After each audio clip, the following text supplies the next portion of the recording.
In this video, I will show you how to fix Instagram message primary general option not showing problem. Many users face this issue. It can be frustrating when you cannot manage your messages properly. Luckily, fixing this problem is quick and easy. To get started, open up the Instagram app on your device. Once you're in, head over to your profile by tapping on the profile icon located at the bottom right corner of your screen. Now that you're on your profile page, look for 3 horizontal lines at the top right corner.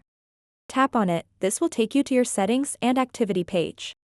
Scroll down until you find an option labeled Account Type and Tools. When you've located it, go ahead and tap on it. Next, select Switch to Professional Account. Follow along by tapping Continue on all subsequent screens.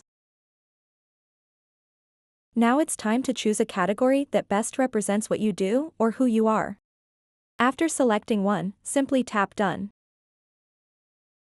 You'll be prompted to choose between 2 types of professional accounts, creator or business. Don't stress over which one to pick, either option works perfectly fine for accessing those DM features. Once you've successfully converted your personal account into a professional one, head back over to your direct messages section. And voila! You should now see both primary and general message options displayed alongside any requests from non-followers. So that wraps up this tutorial. If you have any questions about this whole process, please let me know in the comments section below. And if this video helped you out, please give it a big thumbs up and subscribe to this channel for more tutorial videos like this one. Thank you so much for watching and have a good day.